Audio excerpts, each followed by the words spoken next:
It's the Texas Weather Outlook video for Friday, the 25th of August. All eyes are on Hurricane Harvey, which is on the verge of becoming a major hurricane. How bad will it be for that area, for that region being affected there, and what are its effects and what will the effects be in North Texas? A lot of things to talk about here. Hopefully, I'll answer most of your questions. Here's the water vapor satellite view. We can clearly see the circulation, most of Hurricane Harvey on this CONUS view.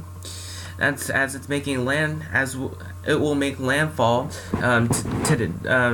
today and tomorrow, and out ahead of that, for our area, we deal with a daily dose of morning showers and storms. This was the radar at 5:28. Most of these showers and storms are located in mostly Parker County, where a flash flood warning is in effect for areas to the south of Weatherford, in southern Parker and northern Hood counties.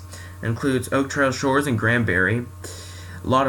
Can produce a lot of lightning and just dump rain there, and this is all moving to the north. Other locations are dry. Here are the temperatures at 4:51. Arlington 77, DFW 79, and most locations are starting out in the 70s. And I think we should warm up to the low 90s. If not, we should struggle to get out of the 90s for most locations.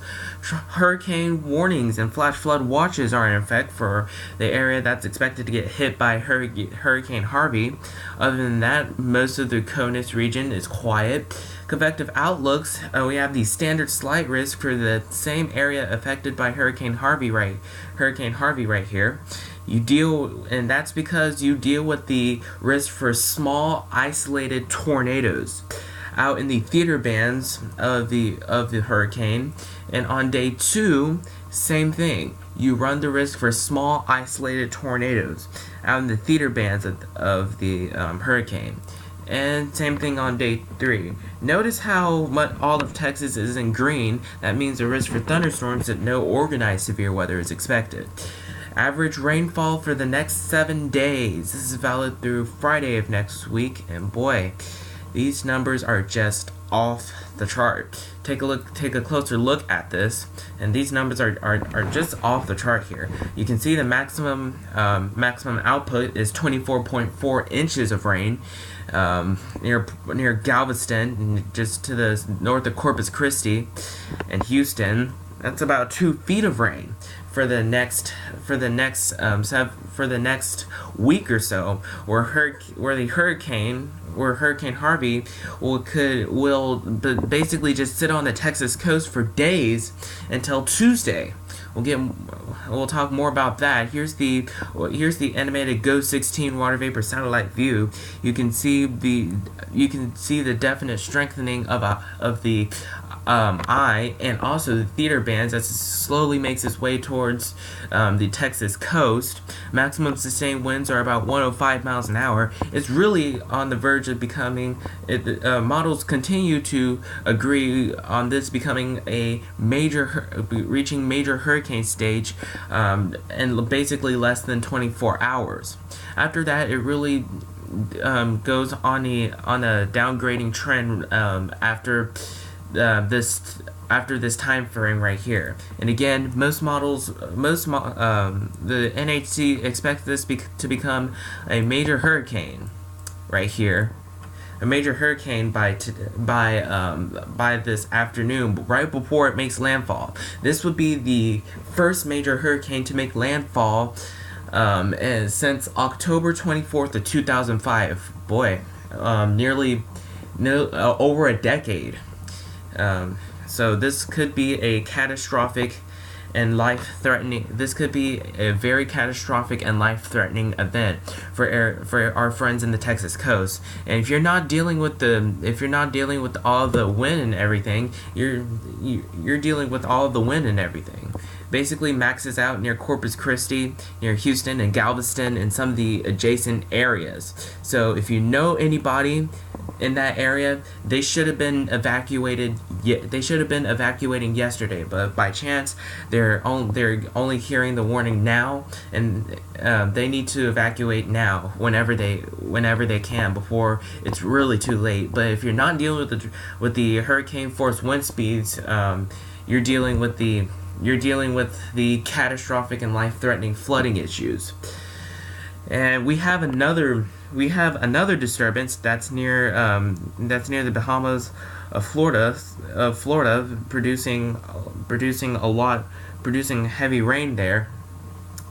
Take a look at the models. Models track this towards the Atlantic, back towards the Atlantic, rather, and it should pose no threat to the United States at this point. And MVES 92L, most models only bring this to a tropical depression, but if by chance it intensifies to a tropical storm, its name would be Irma, and this would pose no threat to the United States or the Gulf of Mexico or Texas. So here's the GFS. This is the 06Z run, valid today at 1 o'clock at 500 millibars. We do note that the troughing here will aid once it finally gets out of southeast Texas. It will eventually aid in pulling this the remnant circulation of Harvey to the northeast. Down below that, we deal with a few isolated showers and storms throughout the day. Most locations may stay cloudy with highs in the upper 80s. Here's the weekend.